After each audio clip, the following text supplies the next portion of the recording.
Good morning बच्चों। कक्षा 11 के सभी छात्र छात्राएं ध्यान दें।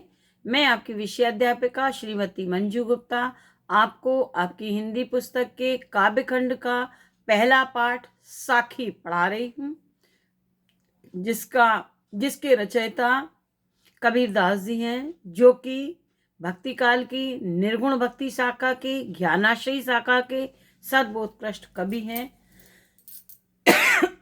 उन्हीं के द्वारा रचित साखी को मैं पढ़ा रही। ध्यान से देखें और पूछे हुए प्रश्नों का उत्तर दें। पंखी उड़ानी गगन को, पिंड रहा परदेस, पानी पिया चंच बिन, भूल गया यह देश।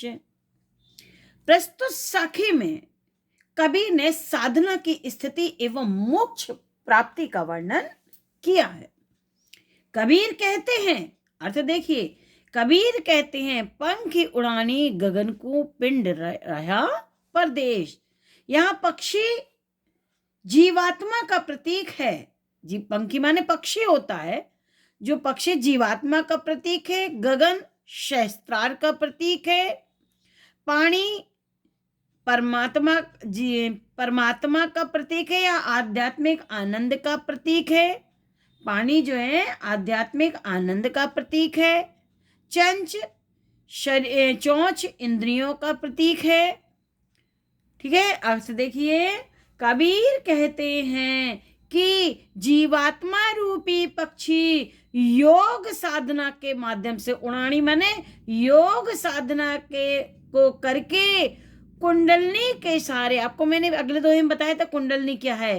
कुंडलनी के सहारे गगन को माने सहस्त्रार रूपी आकाश में पहुंच गया। जीवात्मा रूपी पक्षी योग साधना करके कुंडलनी के सहारे सहस्त्रार रूपी आकाश में पहुंच गया। पिंड रहा परदेश, और उसका जो पिंड माने शरीर है, जो स्थूल शरीर है, वह परदेश अर्थात इस संसार में रह गया।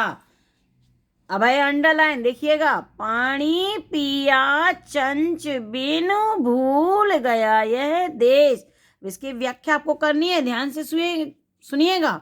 सहस्त्रार रूपी आकाश में पहुंचकर उस जीवात्मा रूपी पक्षी ने चोंच माने इंद्रियों के बिना, चंच बिन, चोंच ब्रैकेट में लिख देंगे, इंद्रियों ब्रैकेट बंद कर देंगे, फिर लिख देंगे के बिना, चोंच के बिना अमृत सरोवर का जल पी लिया। अर्थात उसने आध्यात्मिक आनंद रूपी जल को पी लिया।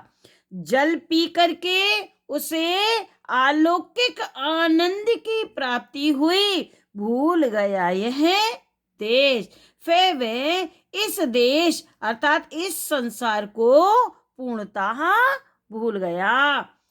भाव क्या है? भाव ये है, ये भी लिखेंगे, भाव ये है कि अलौकिक ब्रह्मानंद अर्थात परमात्मा के आनंद की प्राप्ति हो जाने पर वह आध्यात्मिक ब्रह्मानंद अर्थात परमात्मा के आनंद में विलीन हो जाती है। फिर से देख लें कि कबीर कहते हैं सहस्त्रार रूपी आकाश में पहुंचकर उस जीवात्मा रूपी पक्षी ने चोंच ब्रैकेट में इंद्रियों ब्रैकेट बंद के बिना अमृत सरोवर का अर्थात आध्यात्मिक आनंद रूपी जल को पी लिया।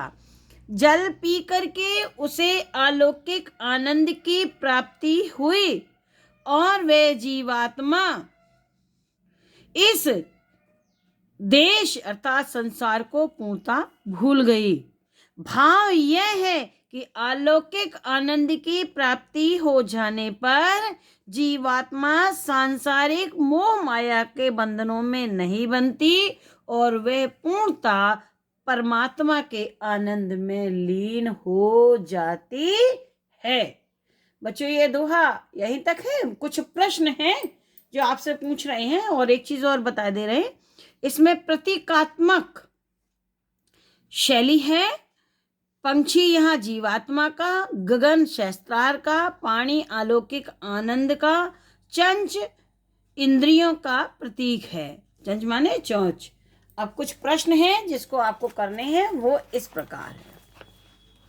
देखिए पहला प्रश्न, इंडिकेशन लिख देती हूँ कौन सा दोहा है। पंखी उड़ानी, पंखी डैश डैश डैश यहू देश।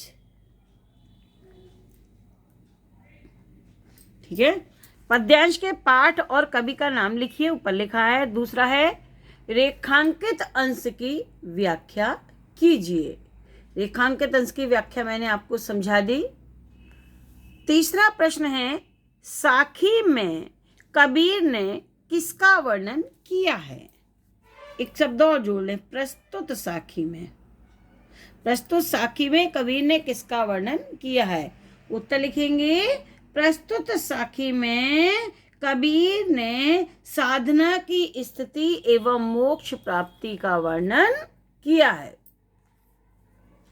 अगला प्रश्न है जीवात्मा रूपी पक्षी के संबंध में क्या कहा गया है। उत्तर लिखेंगे जीवात्मा रूपी पक्षी के संबंध में कबीर ने कहा है कि जीवात्मा रूपी पक्षी योग साधना करके कुंडलनी के सहारे सहस्त्रार रूपी आकाश में पहुंच गया। पांचवा प्रश्न है सहस्त्रार में पहुंचकर जीवात्मा रूपी पक्षी ने क्या किया। उत्तर लिखेंगे सहस्त्रार में पहुंचकर जीवात्मा रूपी पक्षी ने चोंच ब्रैकेट में इंद्रियां ब्रैकेट बंद के बिना आत्म अमृत सरोवर का जल पी लिया, जिस जल को पीकर उसे अलौकिक आनंद की प्राप्ति हुई और वह इस देश को भूल गया।